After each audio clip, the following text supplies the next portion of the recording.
خرمنی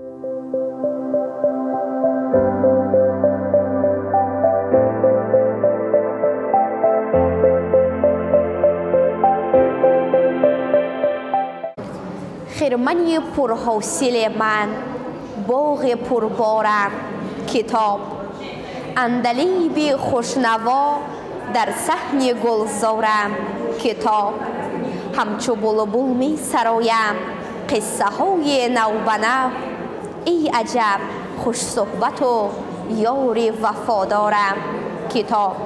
سعیدزاده سمیربانو هستم، خواننده صنف 9 مؤسسه تحصیلات میانه عمومی رقم 59 در شهر ترسونزاده.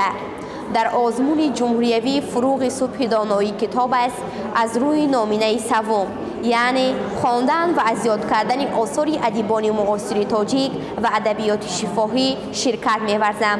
من زیاده از 100 غزل، 120 رباعی و 2 بیتی، زیاده از 800 بیت از داستان‌های ادیبان معاصر تاجیک و زیاده از 700 کتاب را مطالعه نمودم.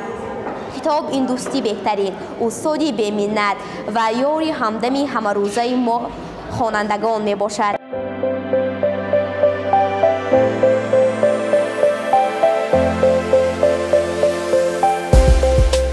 سبزینه سعیدزاده هستم، خواننده صنف 8 مؤسسه تحصیلات میانه عمومی رقم 59 شهر ترسونزاده.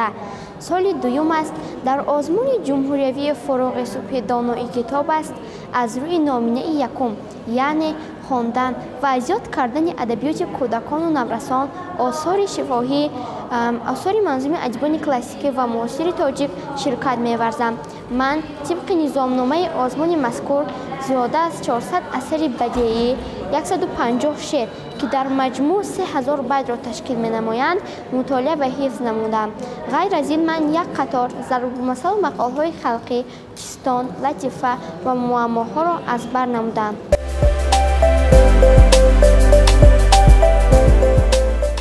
اعضای حکمان از نامیناسیای ادبیات کودکان نورسان مرادعلی صابر. خوشبختانه سال 4 است که این آزمون برگزار می‌گردد و سال تا سال بهتر و خوبتر و قابلیت تفکر و جهانبینی و دانش نورسان و تا آنهایی که در این آزمون اشتراک می‌ورزند سال تا سال خیلی خوب و خوبتر و بهتر شده ایستاده است.